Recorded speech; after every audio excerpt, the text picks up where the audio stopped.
त्वमेव माता च पिता त्वमेव बन्धुश्च सखा त्वमेव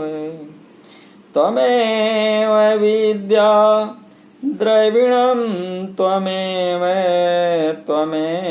शर्वं मम देव त्वमेव शर्वं मम देव त्वमेव शर्वं मम देव। बोलिए श्री सद्गुरुदेव की जय। आप सभी का इस दूसरे वीडियो में हार्दिक स्वागत है, हार्दिक अभिनंदन है, सप्रेम नमस्कार है। ये चैप्टर चल रहा है श्री रामचरितमानस के अनुसार श्री गुरुदेव जी की विशेषता। तो गोस्वामी जी बता रहे हैं कि मातु पिता गुरु प्रभु कै बानी, अभी नहीं विचार करिय शुभ जानी। कितनी सुंदर शिक्षा देते हुए बताते हैं कि माता पिता और सद्गुरुदेव जी और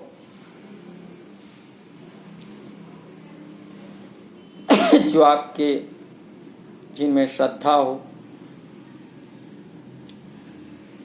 तो इनके बात को बिना ही विचारे शुभ समझकर करना मानना चाहिए। इसमें किसी प्रकार का ईफ बट का प्रयोग नहीं करना चाहिए, क्योंकि गुरु के वचन प्रतीति न जेही, और सपने हूँ सुगमा न सुख सीधिते ही। जिनको सद्गुरुदेव जी के वचनों में विश्वास नहीं है, उनको सुख और सिद्धि स्वप्न में भी प्राप्त नहीं होती।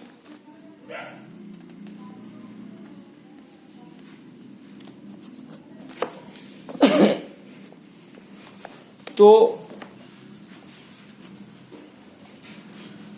आगे बताते हैं कि मातु पिता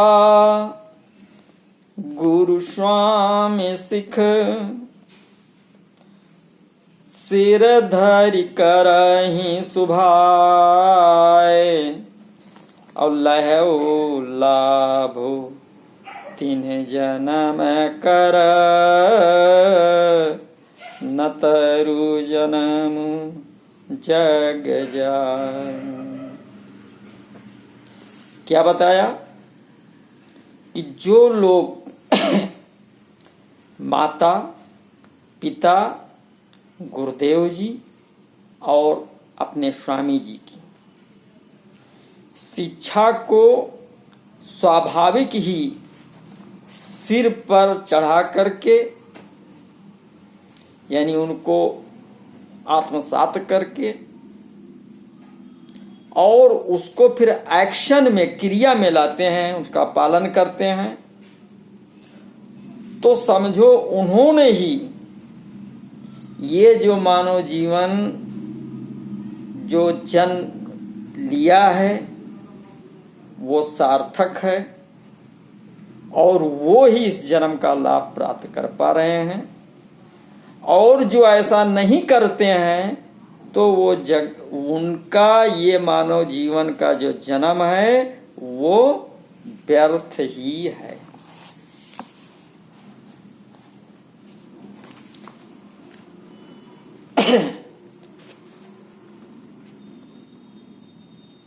तो आगे बता रहे हैं कि जे गुरु पद अम्बुज अनुरागी और ते लोग कहूँ बेदहूँ बड़ भागी।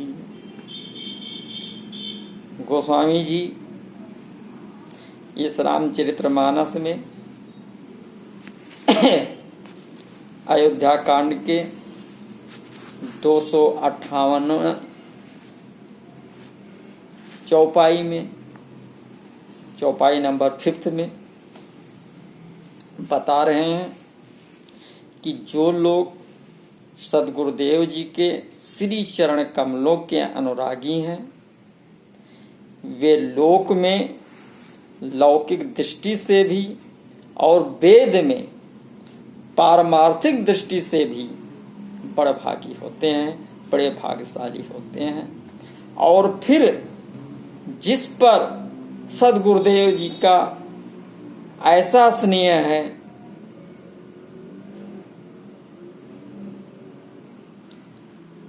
हो जाए, जो स्नेह का पात्र बन जाए, तो उसके भाग का पूछना ही क्या, जो सद्गुरुदेव जी को समर्पित हो जाए। फिर बहुत बड़ी बात बताते हुए कहते हैं कि गुरु प्रसन्न साहिब अनुकूला और मिट्टी मलिन मन कल्पित शूला। अब कहते हैं कि मैं अधिक क्या कहूं, गुरुदेव जी तो कृपा के समुद्र हैं ही हैं, अंतर्यामी हैं, और गुरु महाराज सद्गुरुदेव जी को प्रसन्न और स्वामी को साहिब को अनुकूल जानकर मेरे मलिन मन की कल्पित पीड़ा मिट गई।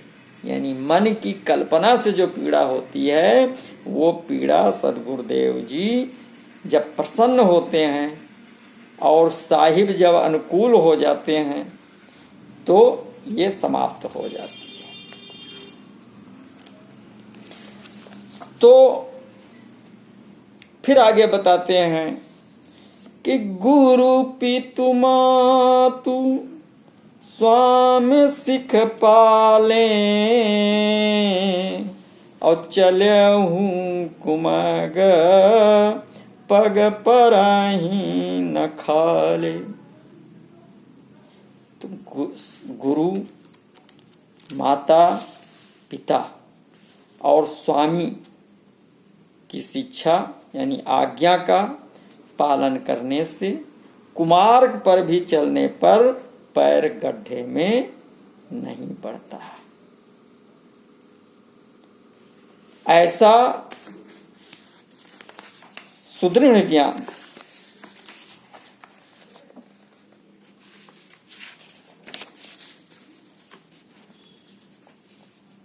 गोस्वामी जी रामायण के माध्यम से दे रहे हैं और हमें प्रेरित कर रहे हैं।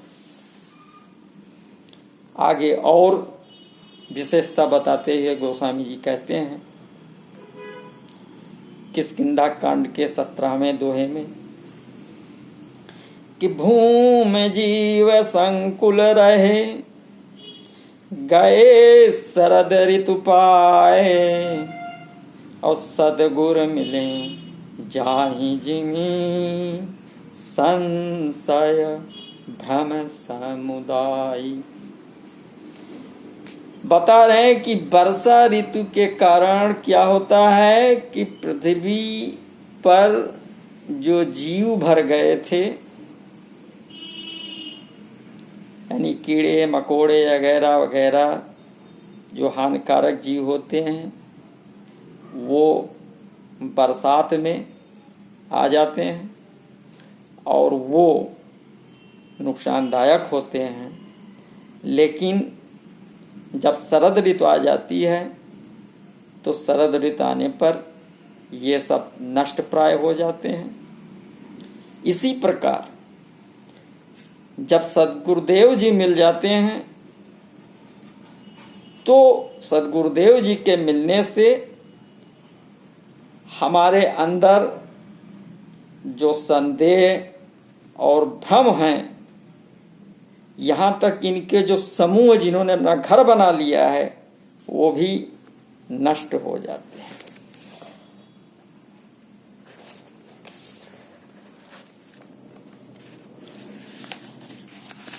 तो आगे गोस्वामी जी बता रहे हैं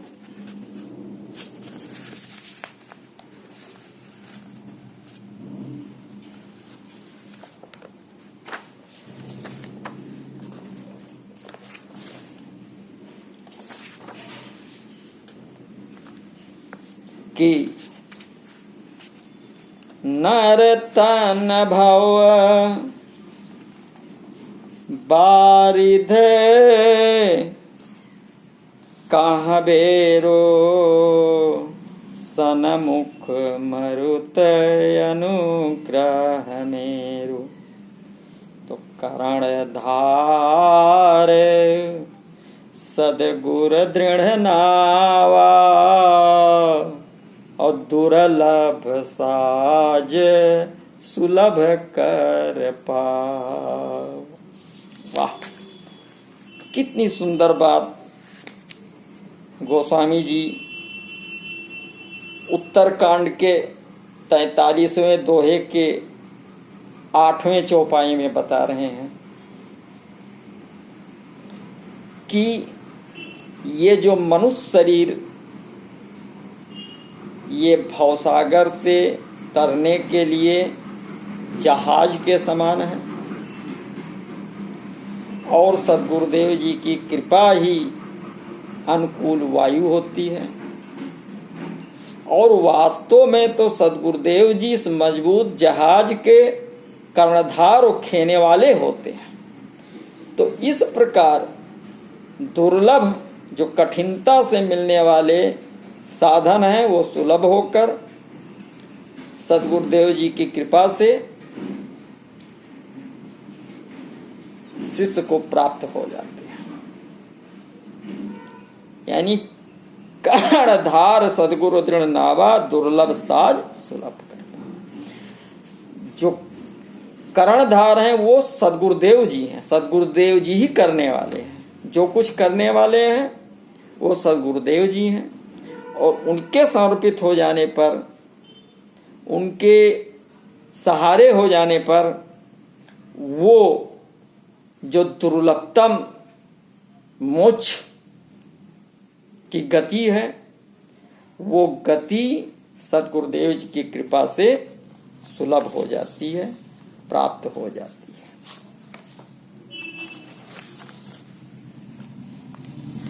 तो आगे बता रहे हैं कि बिनु गुरु होय कि ज्ञान कि हो ज्ञान की होय विराग बिनु और गावहीं वेद पुराण सुख की लहिया हरि भगत बिनु। बिना सद्गुरुदेव जी के ज्ञान नहीं हो सकता, ये अटल सत्य है। और वैराग्य के बिना कहीं ज्ञान हो सकता है?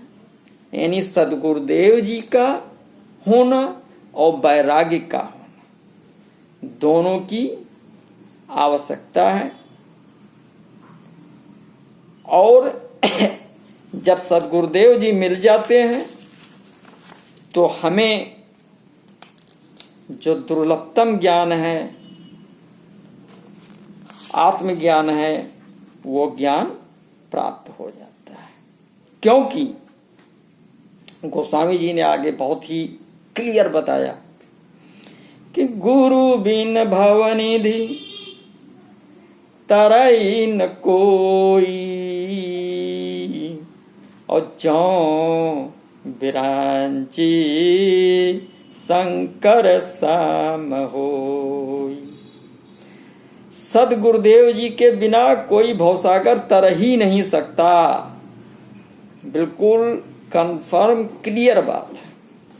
चाहे वो ब्रह्मा जी के समान होकर के सृष्टि का निर्माण करने की ताकत उसमें आ जाए और भगवान शिव जी के समान संहारकर्ता की ताकत आ जाए, तो भी बिना सदगुरुदेव जी के कभी भी भवसागर से पार हो नहीं सकता। ये अटल सत्य है। फिर गोस्वामी जी आगे बताते हैं कि गुरु शिष्य बधिर अंध का लेखा, और एक न सुनई एक नहीं देखा। तो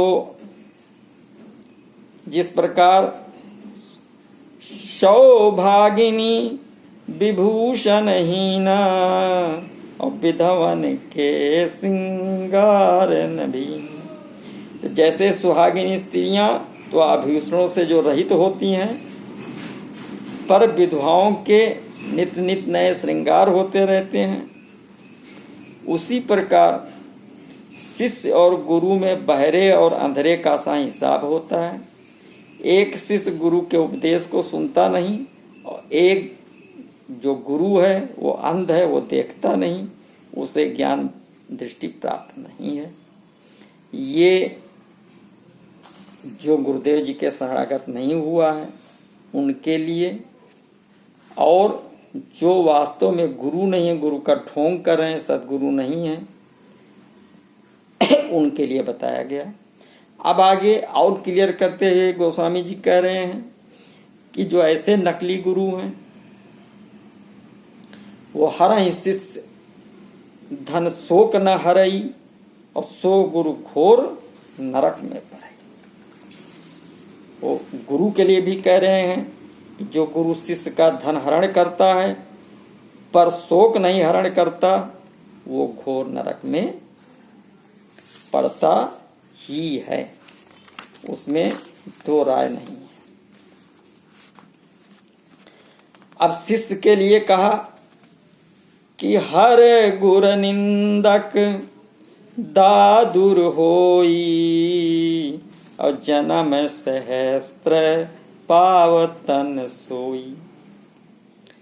बताया कि जो गुरु की निंदा करने वाला है वो अगले जन्म में मेढक होता है, और वो 1000 जन्म तक वही मेढक का शरीर पाता है और 1000 बरस तक वहीं पड़ा रहता है।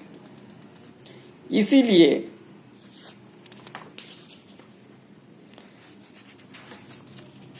बताया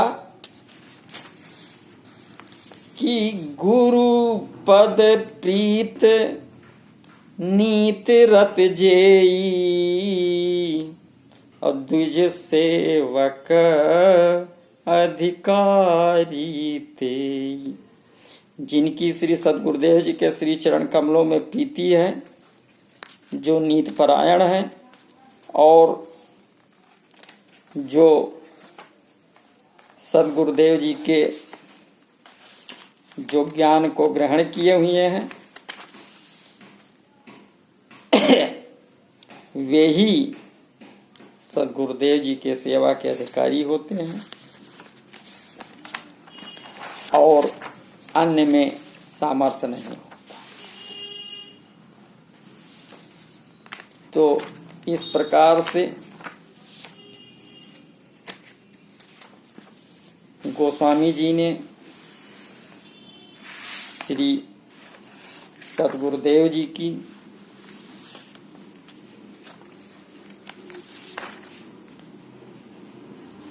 विशेषता बहुत ही अच्छे ढंग से वर्णित की है।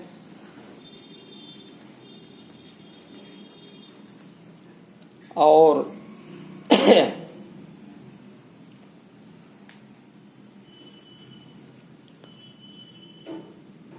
जो कि हमारे नेत्र को खोल देने वाले हैं, ज्ञान का भंडार भर देने वाले हैं, हमारे अंदर के जो अज्ञान रूपी अंधकार जो फैले हुए हैं, जिन्होंने अपना स्थान बना रखा है, वो डिगमगा जाते हैं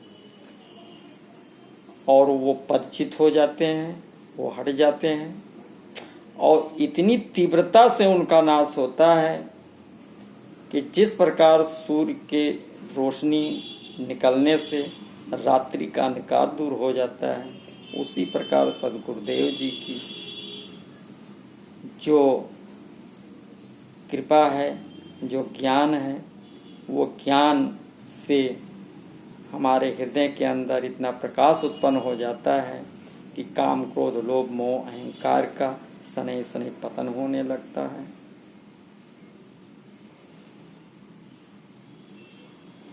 तो यहाँ पर गोस्वामी जी का यह प्राय रहा है। श्री रामचरितमानस के माध्यम से हम लोगों को प्रेरणा दिया है उन्होंने कि सद्गुरुदेव जी की शरणागत होना जरूरी है, क्योंकि राम कृष्ण से को बड़ो तिन्हों ने गुरु कीन, तीन लोक के जो धनी गुरु आगे आधी। तो और बिना गुरु के भवनित से पार नहीं हुआ जा सकता, गुरु की नितांत आवश्यकता है। तो सद्गुरुदेव जी को की शरण में जाएं। और मैंने इसके पहले वीडियो में सद्गुरु वैद वचन विश्वासा संयम यह न विषय के आशा में पूरा सद्गुरुदेव जी का ही चित्रण किया है। उसमें श्री रामचरितमानस का भी उद्धरण दिया है और बहुत लंबा वीडियो है, वो लगभग 22-23 एपिसोड में। तो नमस्कार।